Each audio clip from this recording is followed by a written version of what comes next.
Antes de começar, peço para que você vire membro do canal e nos ajude a continuar divulgando essa mensagem de luz. Clique em Seja Membro e faça parte do grupo que tem acesso a vídeos especiais para membros e participa da nossa reunião mensal de debate sobre a doutrina espírita. Você já percebeu que algo dentro de você clama por clareza, por unificação, por encontrar um fio condutor que faça cada passo valer? Hoje vamos juntos navegar por uma mensagem urgente, que rompe as rotinas e chama ao essencial: viver sob um só Senhor. Imagine por um instante que você carrega diversas chaves: trabalho, família, dinheiro, medo, reputação, e que todas disputam o seu tempo, a sua atenção, o seu coração. E agora imagine que existe uma única chave, aquela que abre a porta para a liberdade, para a paz, para o serviço verdadeiro. Esta palestra vai revelar essa chave. Você está diante de um convite profundo: abandonar os múltiplos senhores interiores, os valores passageiros, as desculpas confortáveis, e se colocar ao serviço do único que verdadeiramente importa. Porque nós precisamos sim estar sempre antenados com nossa vida para lembrar que, embora o corpo nos dê trabalho, ele é simplesmente um estágio que pode durar até 100 anos, mas vai deixar de existir. E nossa alma eterna vai, com certeza, contar no mundo espiritual o que foi que nós fizemos do coração dos outros. Aí é que está. O coração do outro é que vai contar a nossa história. E percebo, porque estou nessa há muitos e muitos anos, que nós espíritas estamos com alguma dificuldade de perceber que precisamos estudar mais, conhecer mais, nos dedicar mais. Eu frequento a casa tal. Que ótimo! Já buscou trabalho na casa que você frequenta? Eu tenho tantas complicações. E eu conheci muita gente, porque eu comecei a fazer palestra aos 16 anos. Eu conheci muita gente que dizia: Maíse, agora meus filhos são pequenos, agora meus filhos são adolescentes, agora eu estou tendo dificuldade no meu emprego, agora meus filhos estão se casando, agora meus netos nasceram. Tudo assim. Até que a morte chegou e a pessoa simplesmente não fez nada. Uma vez, Chico Xavier perguntou a Emmanuel, o seu mentor: me diga uma frase que o senhor considere a mais dolorosa, a mais difícil de dizer na Terra. Ele respondeu: amanhã serei bom. Porque nós não sabemos se o nosso amanhã é neste corpo ou fora dele. Nós sempre achamos que vamos viver muito, que vamos superar tudo, mas nem sempre. E por isso, quando Jesus afirmou: não se pode servir a dois senhores, ele não se referia simplesmente aos que mandavam na matéria e a Deus. Ele se referia aos valores que nós precisamos ter e, às vezes, buscamos aquilo que não vai nos levar a lugar nenhum. Mas nós estamos interessados em encontrar aquelas lutas que não são para nós, mas nós vamos em busca delas para criar maior dificuldade para os nossos destinos. Quando nos aproximamos de doutrina espírita, que é esse corpo de leis extraordinário, codificado por Kardec, nós nos lembramos de que as forças que existem lutam dentro de nós. Por mais que nós digamos que está lá fora, a dificuldade está dentro do nosso coração. É o velho bem, o velho mal, sempre buscando nos atrair. E sabemos que precisamos, desta vez, nesta vida atual, ter uma decisão. Porque de vidas loucas todos nós tivemos aos montes. E é interessante, uma vez, um rapaz disse para o Chico: Chico, eu estou tão triste. E o Chico: o que aconteceu, meu filho? Imagine que meu filhinho nasceu e um médium disse que ele foi um sapateiro em outra encarnação, Chico. Um sapateiro, daqueles bem humildes. E o Chico riu e disse: que bom, meu filho. Graças a Deus nasceu um sapateiro. Porque todo mundo que chegava lá no Chico, eu sei que eu fui marquês, eu sei que eu fui rei, eu sei que eu fui rainha. Não aparecia um humilde que tinha sido um sapateiro, um pedreiro. E, finalmente, o Chico ficou sabendo que o filho do rapaz tinha sido um sapateiro. Nós somos o passado em forma de presente, inegavelmente. Muitas das nossas dificuldades emocionais, afetivas, vêm do nosso passado. E há, infelizmente, coisas que nós alimentamos nessa vida mesma. Por isso, os amigos espirituais nos dizem: quando os médicos orarem, estarão intuídos para beneficiar aquele que está à frente na consulta, porque praticamente todas as enfermidades estão relacionadas com a nossa emoção. Começam antes dentro de nós, para depois se corporificarem. E não duvidemos, há médicos extraordinários e há médicos que estão longe de entender o seu papel. E, por isso, às vezes, nós encontramos médicos, por exemplo, que não conseguem atinar com um diagnóstico para nós. Uma amiga me contava que ela mora em Brasília, ela foi a uma consulta com um especialista, R$ 1.000 a consulta. Eu me lembro que eu falei para ela: ainda bem que você tem dinheiro. R$ 1.000?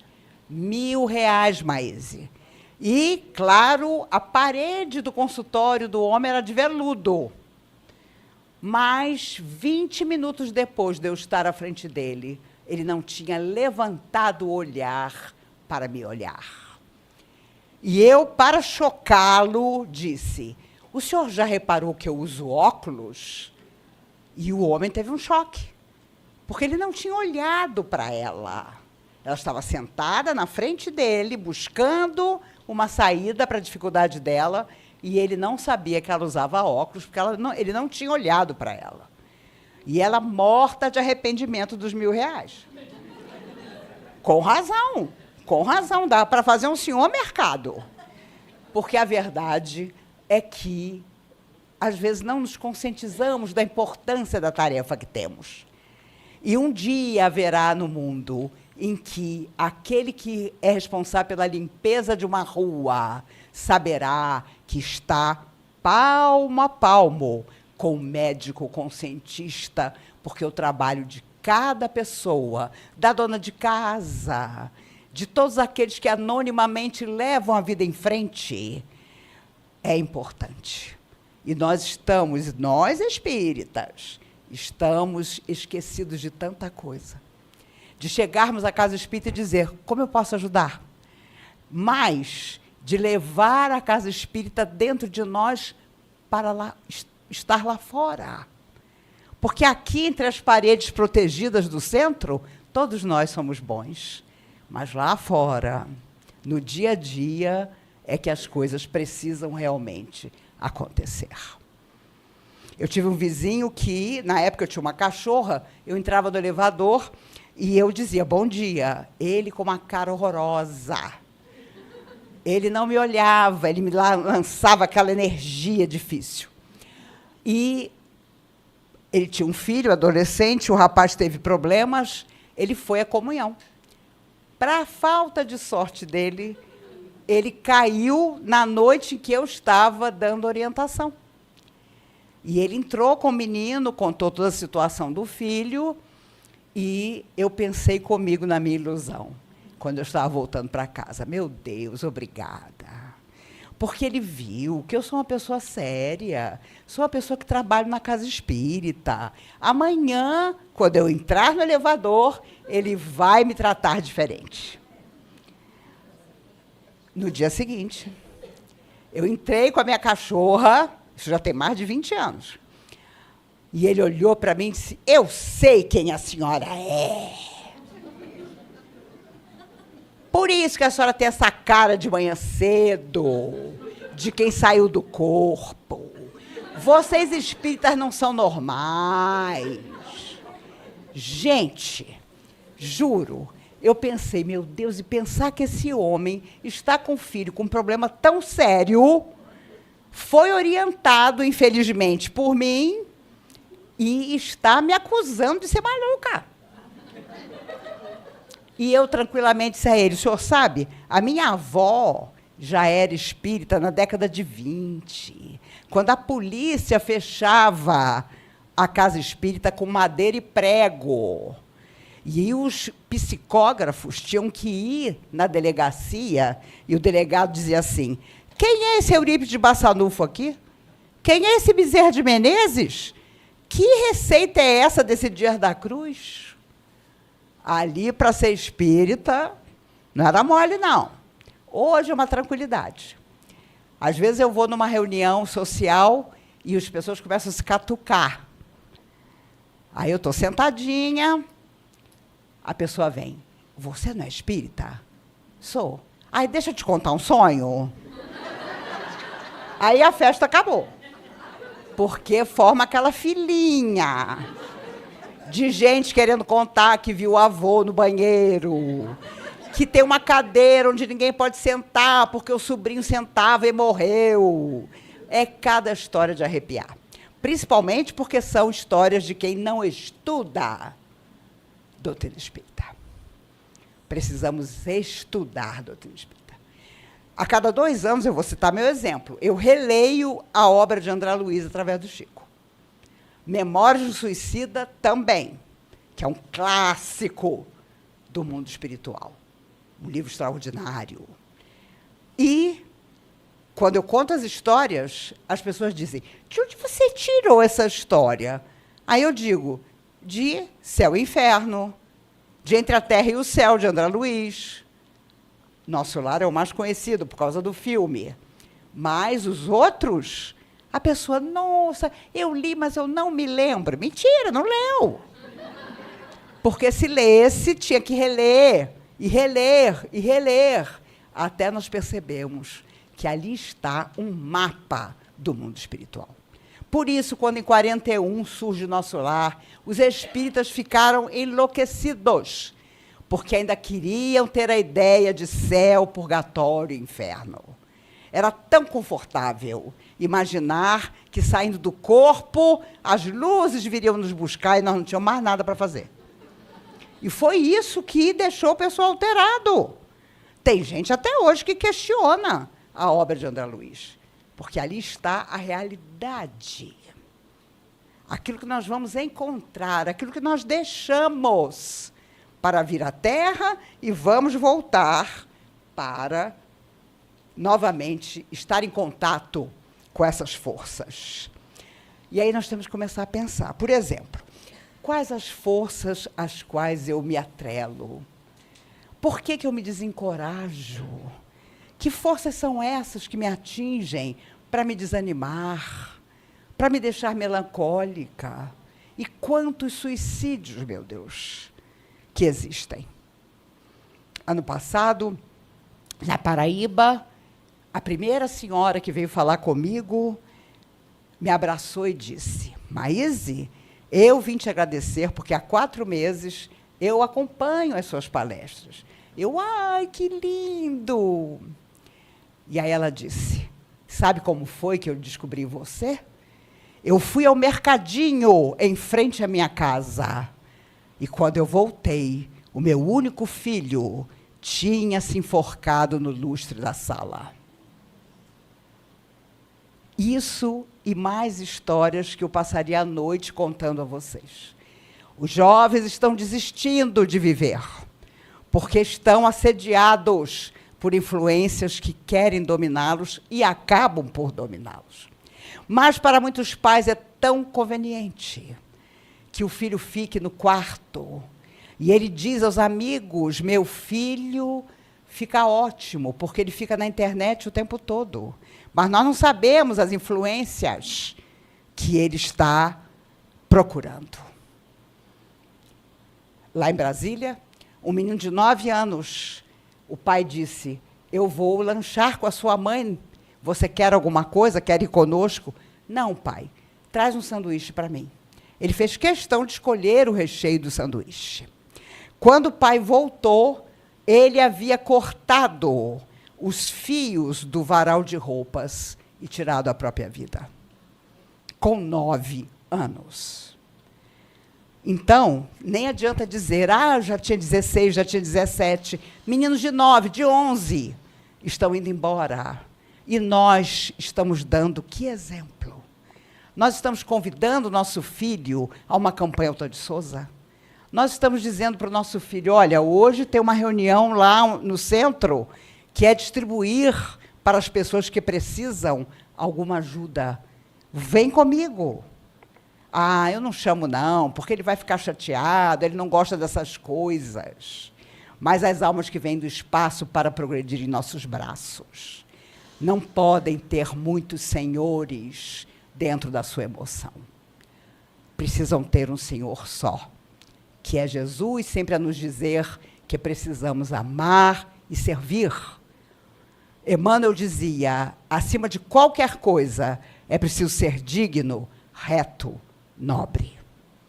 E hoje, quando você fala sobre isso, as pessoas logo dão desculpas, dizendo que a vida está muito difícil. Seu Eurípides Bassanufo, certa feita, foi avisado por Dr. Bezerra de Menezes, que já tinha desencarnado em 1900, que embaixo da árvore, perto da casa dele, tinham 2 pistoleiros programados para matá-lo. E ele foi chamado para fazer um parto. Seu Eurípides era tiro e queda para fazer parto. Bastava bater na janela dele, ele ia. Ele pegou a sua pequena maleta e disse, doutor Bezerra, como é que eu faço? Eu vou ter que passar por eles. Vai andando, meu filho, vai andando que eu vou te inspirar. Ele começou a andar. A árvore chegando, ele já estava vendo os pistoleiros. E nada. Quando ele já estava quase em cima dos pistoleiros, doutor Bezerra o incentiva a tirar o chapéu. E seu Eurípides, sem saber como, disse, boa noite, senhores.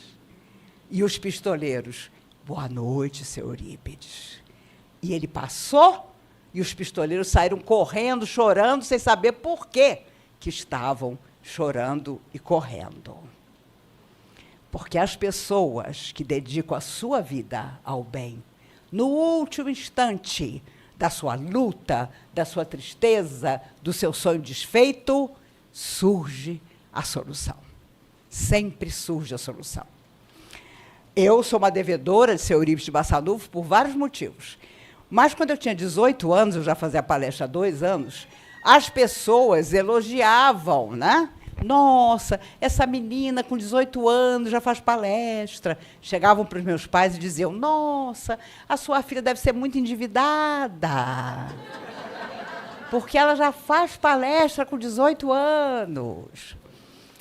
E eu me lembro que o doutor Bezerra disse nessa época que não era só a dívida, não. Existia um merecimento de um estudo feito no mundo espiritual para poder usar a palavra. Mas, seu Eurípides, claro, eu com 18 anos, ele preocupado, disse para mim, minha filha, eu queria lembrar a você uma coisa.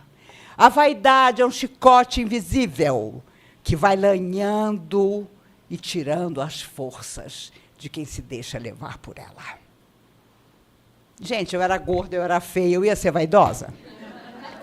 Mas ele, sabedor, que podia acontecer, de eu ficar me achando muita coisa, me lembrou que a vaidade era um chicote invisível.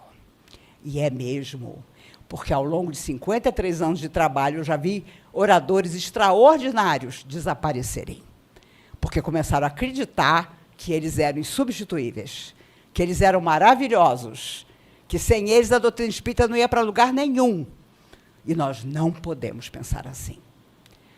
O trabalho é insubstituível para nós. Ali está o nosso local ideal de aprender.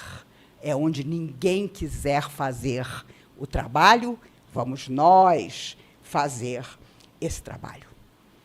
E, geralmente, infelizmente, a maioria das pessoas chega à casa espírita depois de um grande drama, depois de uma grande dificuldade. Paulo de Tarso sabia tanto disso que uma vez, escrevendo a Timóteo, o seu filho do coração, sabendo que Timóteo queria viajar para encontrá-lo, e a viagem era longa, diz na carta: Timóteo, procura vir antes do inverno. Porque, é claro, naquela época, quando o inverno aparecia, ninguém ia para lugar nenhum.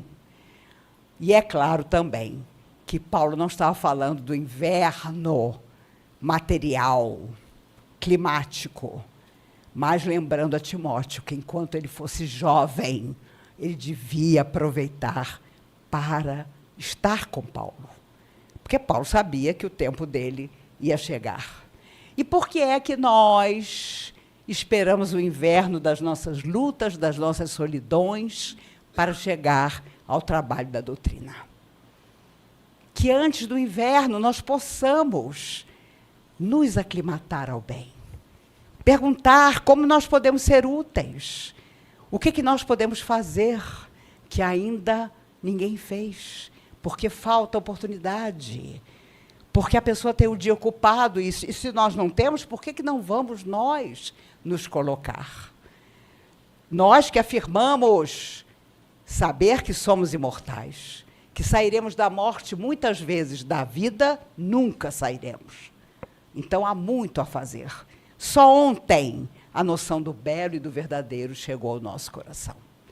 E nós estamos correndo, com certeza, para que não haja mais prejuízo para nós do que já aconteceu em vidas que se foram.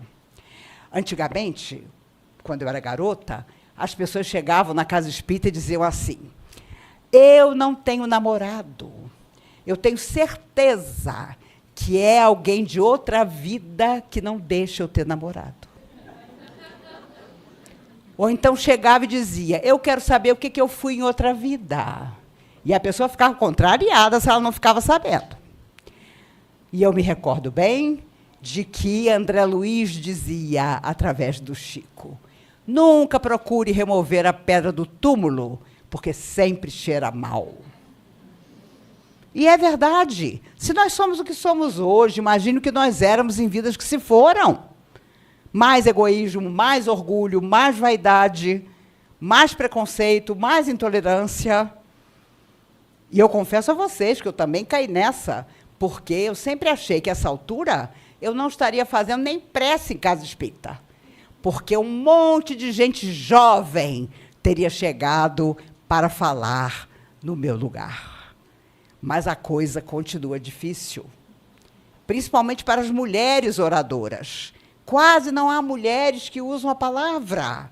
O que nós, mulheres, estamos fazendo, meu Deus do céu? Estamos fazendo esses homens acreditarem que eles mandam no mundo? Pelo amor de Deus, nós precisamos tirar essa ilusão deles. E aí sim o mundo vai melhorar. Porque eu garanto a vocês que, se as mulheres tivessem o poder nos povos, não haveria guerras.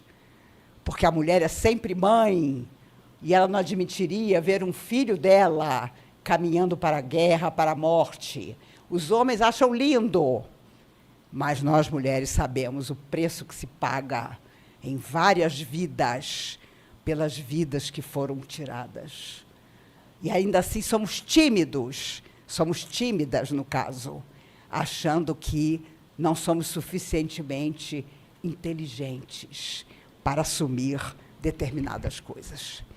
Meus amigos, as forças do bem sempre nos conhecem. As que não são do bem também nos conhecem. E nos conhecem de outros tempos.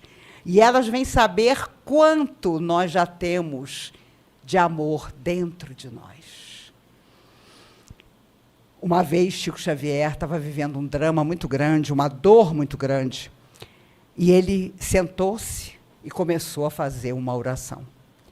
E ele pediu tanto para ser ajudado, porque ele estava precisando. Nisso aparece na frente dele, no meio do quarto, um espírito da sombra, para não dizer das trevas, e disse, com voz de filme de terror: Você me chamou, Chico Xavier? Ele olhou aquele ser e escutou Emmanuel dizer no ouvido dele: não diga que você não chamou por ele. E aí ele disse: chamei, sim, senhor. E o que você quer comigo? Eu queria pedir que, com as forças nas quais o senhor acredita, juntando com as forças nas quais eu acredito, a gente fizesse uma prece para eu pedir o que eu estou precisando. E o senhor também. Ele, a alma sofredora, enraivecida, disse: Chico Xavier, já tinham me dito que com você era muito difícil. E desapareceu. Porque, na verdade, inspirado por Emmanuel, Chico fez ver que queria que a energia dele com a do Chico se juntassem. Essa é que é a verdade. Todo dia o Chico sentava na beirada da cama e dizia: Senhor, só mais esse dia. Senhor, só mais esse dia. Era a prece que ele fazia quando acordava. E ele viveu 92 anos. Quando ele morreu, o médico dele disse: é inexplicável que ele tenha vivido 92 anos, porque ele já devia ter morrido há mais de 20. Mas a vida desse homem era tão extraordinária. E não vai aparecer outro Chico Xavier, não. Quando ele desencarnou, era um tal de agora fulano é Chico, Beltrano é Chico. Aonde, gente? De jeito nenhum. O Chico não volta nunca mais, para completar, para começar. Esse vai ficar realmente embaixo de uma mangueira. E eu já sei, andei sabendo, que ele não está embaixo de mangueira nenhuma. Continua trabalhando. Mas tantas pessoas passaram, porque a tarefa parecia tão longa, porque apareciam tantos senhores para dominar o destino e a energia daquela pessoa que ela acabava se perdendo. Ao longo de 55 anos, eu conheci oradores extraordinários, mas que desapareceram porque acreditaram que eram insubstituíveis. Nenhum de nós é insubstituível. Amanhã, a vida nos tomará pela mão, nos levará para novos destinos, mas permaneceremos no coração das pessoas, se tivermos sabido colocar no coração dessas pessoas todo o carinho, todo o amor possível. Pensemos sobre isso. Pensemos em tudo que nós poderíamos ter feito até hoje e não fizemos. Pensemos que nós temos que ter condições, equilíbrio, para continuarmos espíritas. Eu comentava com minha amiga aqui, que meu amigo Raul Teixeira costuma me lembrar: doutrina espírita não é para quem quer, é para quem aguenta. Porque a verdade é que a doutrina espírita nos fala de modificação interior, nos fala de transformação, de amar até doer, como dizia a Madre Teresa de Calcutá. E nós ainda não estamos fazendo isso, nem portas adentro da nossa alma, mas precisamos fazer. Agora ou nunca mais. Porque precisamos continuar seguindo, sempre na certeza de que tudo nos convida ao outro, a enxergar o outro. E, às vezes, o outro está dentro da nossa casa e nós não conseguimos enxergá-lo. Isso é muito importante. Comecemos portas adentro da nossa casa. Depois nós vamos olhar em volta. Depois nós vamos olhar a casa que o nosso coração escolheu. E vamos seguindo confiantes, porque amanhã a vida nos retornará tudo aquilo que nós tivermos doado a ela. Eu me recordo de que Dona Canô, mãe de Caetano Veloso e Maria Bethânia, quando fez 100 anos, ela morreu com 105, no dia de Natal. Quando ela fez 100 anos, fizeram uma missa para comemorar. Quando ela entrando na igreja, a repórter perguntou: Dona Canô, nos diga, como chegar aos 100 anos assim como a senhora chegou? Ela deu uma risada e disse: minha filha, eu só fiz uma coisa. Tudo que a vida me deu, eu devolvi para ela. Que simplicidade, que sabedoria, meu Deus. Um dia nós não vamos mais precisar de religião nenhuma, porque o que vai contar é o bem que nós tivermos feito. E não há mais nada que não seja isso. O bem vai falar de nós em toda parte. As pessoas, ao nos recordar, vão citar uma ou outra coisa feliz que nós deixamos no coração delas. E assim, com certeza, será. Meus amigos, eu vou pedir licença para sentar um minuto, porque as minhas pernas ainda estão com uma dificuldade. Pronto. Ai, que maravilha. Feliz quem inventou a cadeira. Na verdade, está fazendo 3 anos, nesse mês de setembro, que eu... Obrigada, querida. Eu entrei no hospital com uma infecção urinária, mas peguei uma bactéria chamada KPC. Ela mata 98% das pessoas. Eu fiquei nos 2% que não morreu. E, na verdade, eu fiquei paralisada do pescoço para baixo, morei 7 meses com a minha irmã, com a minha filha e meu genro, e tive que voltar a andar depois de 2 anos de bengala, e hoje já consigo viajar a todos os lugares e respeito as minhas dificuldades para superá-las. Quando eu vi aquela escada lá fora, eu lembrei do Kung Fu Panda. Eu e ele temos uma ligação tremenda, porque no Kung Fu Panda 2, ele chega no templo, olha para o alto e diz: minha inimiga, a escada. Mas, por incrível que pareça, a escada de vocês, eu subi bem. Aí eu falei, gente, vai dar alguma coisa. Não, eu subi bem. E as meninas são tão generosas que todas queriam ficar atrás de mim. Eu falei, não, vão na frente, porque se eu cair, eu mato uma. A verdade, meus amigos, é que fiquei sabendo há pouco tempo por um amigo médico, que depois se descobriu, e o hospital fingiu que não sabia, que eu peguei o KPC usando aquela bolsinha de fazer xixi.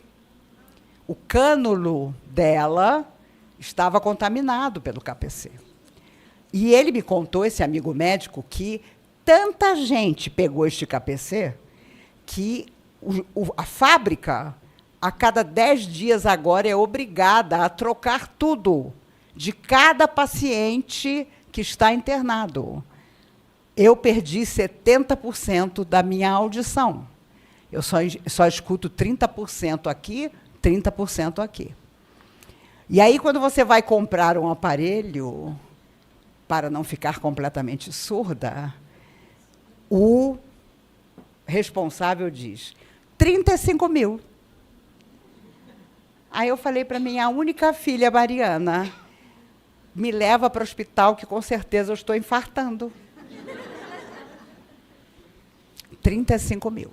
E foi muito interessante, porque minha filha tem 41 anos, é psicóloga clínica, conhece a mente e o coração das pessoas, começou a dizer para ele, o quê? O senhor vai cobrar da minha mãe 35 mil por um aparelho para ela voltar a escutar? Eu sei que ficou por 10. Porque você tem que chorar. Mas aí você percebe que é por isso que o Brasil, infelizmente, é um país com tantos surdos, com tantas pessoas sem dente, nenhum na boca, porque tudo é caríssimo. Ah, o SUS é maravilhoso. É verdade. Mas é complicado você esperar um exame do SUS, porque demora. Então, você tem que correr, porque é óbvio que você está correndo para melhorar o seu estado de vida. E aí, em todos os lugares do Brasil onde eu ia, mas conta o que aconteceu com você. Eu não aguentei mais. Eu e a minha filha nos juntamos e escrevemos um livro, Aquele Tempo Entre Nós, em que nós contamos tudo que se passou entre nós duas. Porque você imagina sua filha única querendo que você pare de respirar, né? Porque ela se fez. Ela quis mandar em mim e mandou. Porque eu dependia. Eu estava morando na casa dela. Meu genro maravilhoso. Minha filha maravilhosa, mas filha única. Né? Não queria que eu morresse nem na próxima encarnação. Então, cada capítulo começa com ela e termina comigo. O outro começa comigo e termina com ela. Até tem uma playlist das músicas que nós escutávamos para nos distrair. My Way, de Frank Sinatra, é uma delas. My Way devia ser um hino nacional, porque ali está, quando Frank Sinatra diz, eu fiz tudo do meu jeito. E olha, cá entre nós, meninos, foram 7 meses de cadeira de roda, de fralda, de cuidadora, de exercício de manhã, de tarde, de noite, escutando os médicos dizerem sua mãe nunca mais vai levantar da cama. E aí, minha filha dizia, o senhor não conhece minha mãe. Ela vai voltar a fazer palestra.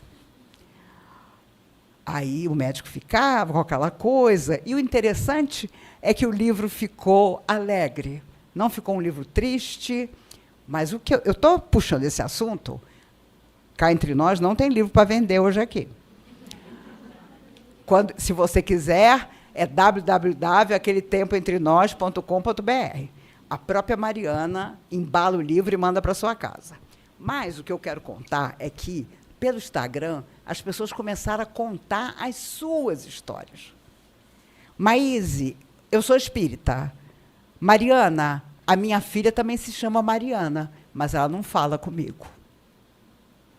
Mariana, minha filha, abro parênteses, ela não é espírita, ela não tem religião. A religião dela é a psicologia. Ela atende das 8h30 da manhã às 10 da noite, todo dia. E tem paixão pelo que faz. A segunda mensagem dizia, Mariana, eu estou lendo o livro de vocês para minha mãe demente. E ela entende tudo. Porque eu e ela estamos passando pelo que vocês contam no livro. Cazuza dizia, filho único é a perfeição absoluta. Mas filho único não é mole de aguentar. Quando você tem dificuldades, e eu tenho um problema mais grave, eu sou completamente assintomática, eu não sinto nada nunca. E aí, quando você cai dura, você cai dura. Porque você não sente nada, e isso é um risco. Feliz de você se você sente dor de cabeça, dor no ombro, né? Porque é um sintoma de alguma coisa, você tem que correr atrás. Mas quem não sente nada é muito complicado. Então, meus amigos, eu estou falando tudo isso só para dizer uma coisa. A única coisa que não muda em nossa vida é a fé que nós temos. É aquilo em que nós acreditamos. É todo mundo dizer que vai dar errado e essa chama que não morre dentro de nós dizer, vai dar certo. No último instante, ouvi isso de seu Eurípides de Bassanufo, que me disse certa feita, no último minuto, sempre surge a solução. Às vezes, renúncia, porque aquilo que nós queremos não virá para nós. Às vezes, uma revelação. O outro, a situação, também precisava da nossa paciência para deslindar-se. Não importa o que nos aconteça, quem vai falar de nós no mundo espiritual é a forma como nós reagimos ao que nos aconteceu. Quanta gente que nos torna infelizes e nós continuamos ao lado da pessoa, achando que temos que ficar ao lado dela. Olha, minha avó contava que, na época dela, espírita, e ela morreu com 90 anos, ela viu muita coisa. As mulheres chegavam machucadas na casa espírita. E, na hora que os orientadores iam conversar, a pessoa dizia, não se preocupe, eu sei que meu marido é uma cruz que eu tenho que carregar. Apanhando. Sabe? Como que nós chegamos a 2025 sendo preconceituosos com o outro, sendo intolerantes com o outro? Será que nós não aprendemos nada, meu Deus? Será que a Terra não avança, não evolui? Quando Chico Xavier esteve conosco em Brasília, em 1976, ele pediu para ver Brasília do alto. E foi levado até o alto. Quando ele olhou Brasília lá de cima, ele disse: essa é a terra dos grandes reencontros espirituais. As pessoas vieram para cá achando que voltariam para suas terras, mas nunca mais voltaram. E o meu pai era um caso típico. E ele disse: um dia, quando os seres de outros planetas que nos acompanham desde a Idade da Pedra se comunicarem com os governadores dos países aqui na Terra, este encontro será em Brasília. Eu logo vi que tanto ele como eu e todo mundo que estava ali já não estaria mais encarnado.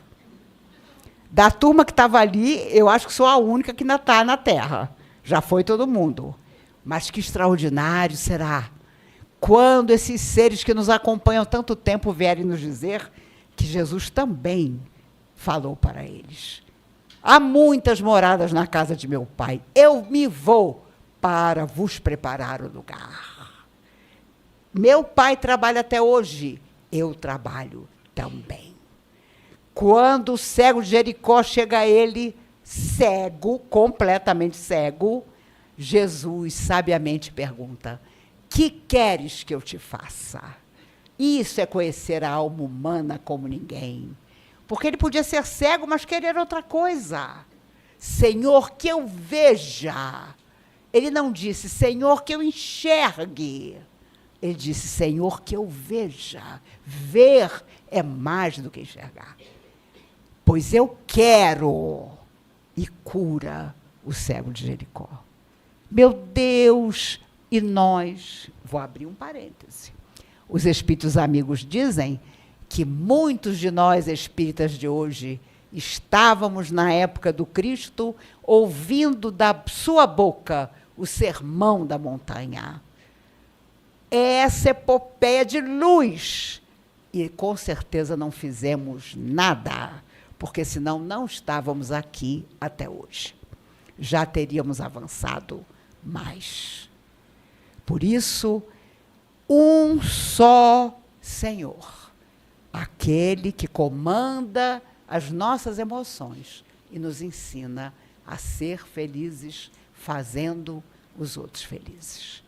Vamos repensar o que a doutrina espírita está nos auxiliando a ser e a fazer. Se não há nada, vamos procurar outra coisa, porque nós precisamos avançar.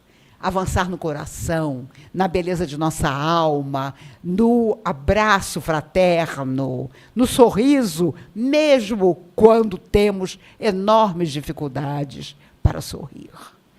Não nos esqueçamos de que todos os dias são dias de amar, são dias de lutar para sermos cada vez melhores.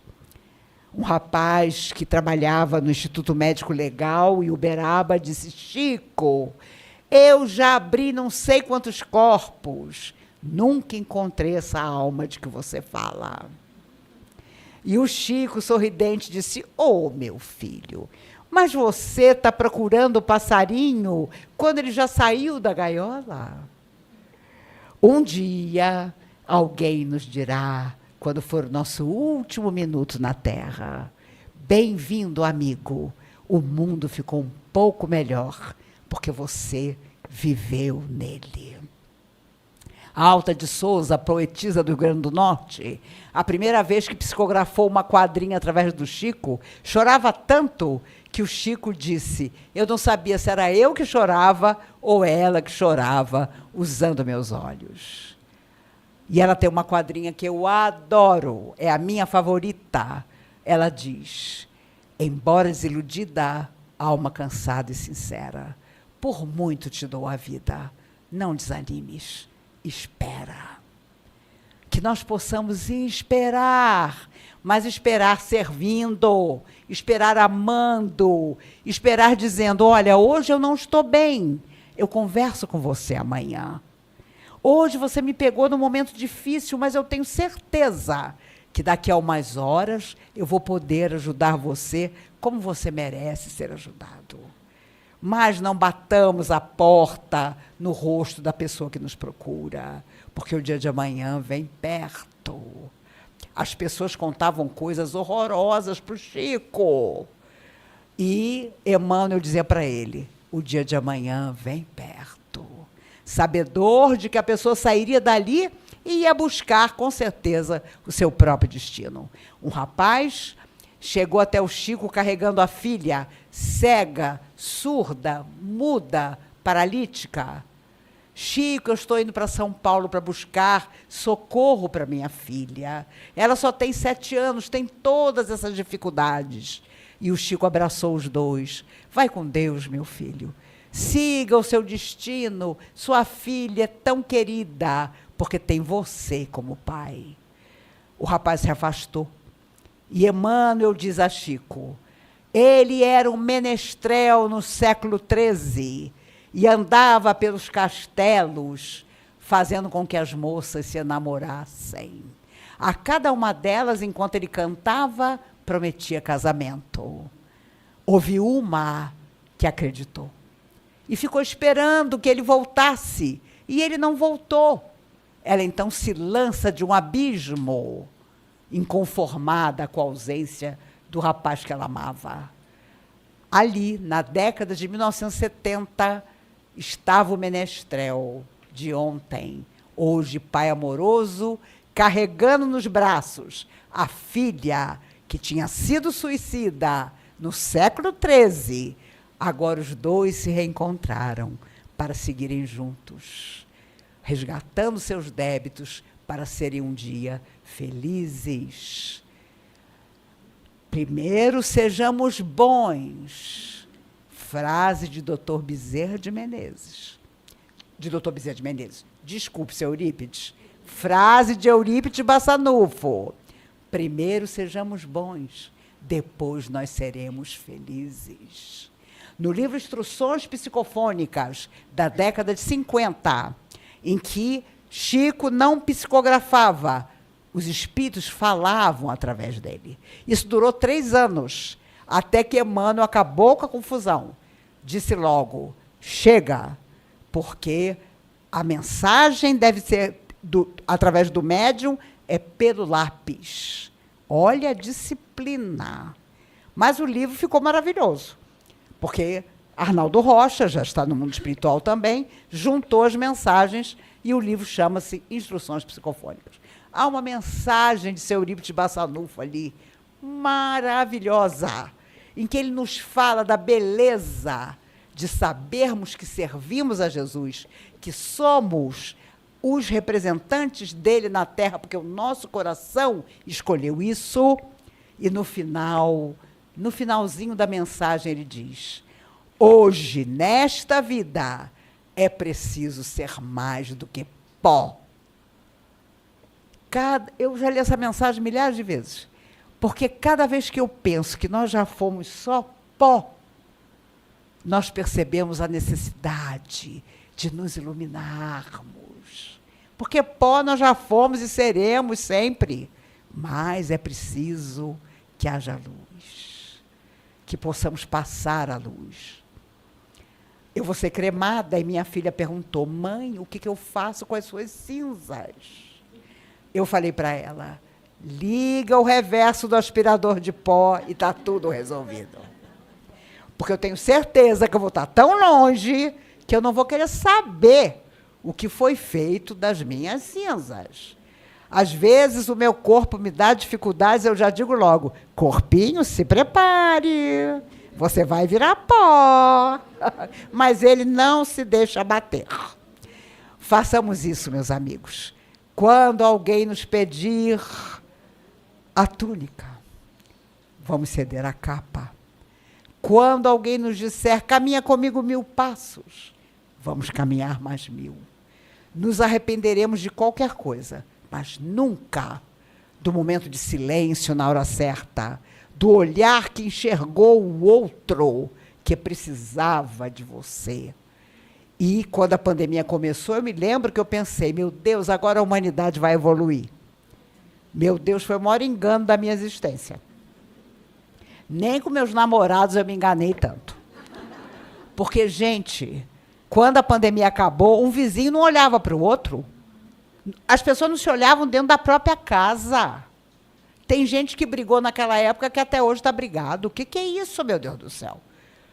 Aí começam as loucuras, né? As pessoas aparecem na internet dizendo, como nós não aprendemos nada com a pandemia, Deus vai mandar coisa pior. Eu tenho vontade de morrer quando as pessoas falam uma barbaridade dessas. Nós deveríamos, sim, desde sempre, ter aprendido a dor do outro, por que não será nossa amanhã? Então, vamos ajudá-lo agora, para que amanhã nós não precisemos passar pelas lutas que eles estão passando. E eu tenho certeza absoluta, meus amigos, que tanto eu como vocês estaremos ainda melhores do que estamos hoje, da próxima vez que nos encontrarmos. Em 2026, eu não venho ao Rio. Mas em 2027 eu venho. Para comemorar 70 anos de vida, 55 anos de mediunidade e pegar o meu chapéu. Passar o meu chapéu para os outros. Tem tanta gente com carinha de orador aqui. E os homens também, não fiquem tímidos. Basta, meus amigos, dizer, Senhor, perguntaram uma vez para o Chico, Chico, quando você faz uma bobagem, porque tem gente que consegue perguntar isso para o Chico Xavier, como que você faz? Aí o Chico, não, quando eu cometo algum erro, eu não tenho dúvida. Eu acordo de manhã, olho para o céu e digo, Senhor, aqui estou eu, mais uma vez. Oh, meus amigos, que todos os dias, não importa o que aconteça, nós possamos dizer ao nosso coração, vamos nós juntos, mais uma vez.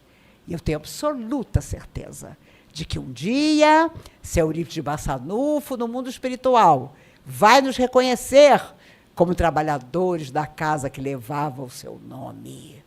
E vai nos perguntar o que foi que nós fizemos. E parece tão longe esse dia, mas pode não estar tão longe. Parece que nunca vai acontecer, e vai acontecer. Por isso que nesta hora nós possamos dizer, olhando nos olhos dos nossos protetores, eu fiz do meu jeito, mas sem nunca esquecer que Jesus era o amigo incondicional de todos os meus instantes. Que Ele nos guarde, que nos abençoe. Chegamos ao fim desta jornada, mas na verdade este é o começo. A mensagem principal: escolha um só Senhor, aquele que é amor, serviço, entrega, luz. Viva para servir, viva para amar, viva para fazer diferença. Você está sendo chamado para abandonar os fragmentos e se unir ao que permanece. Lembre-se, não são os títulos, não são os aplausos, não são as posses que definem quem você é. É o amor que brota da sua alma, é o ato de servir quando ninguém vê, é a decisão de amar mesmo quando dói. Você que escuta agora, qual Senhor você está servindo? Escolha consciente. Caminhe firme. Então compartilhe essa mensagem com alguém que precisa. Desperta-se. Deixe nos comentários o que ficou no seu coração. Inscreva-se e siga conosco nessa jornada de transformação interior. Seja membro do canal e venha com a gente participar do debate mensal sobre a doutrina espírita. Que o Senhor de amor esteja com você agora e sempre.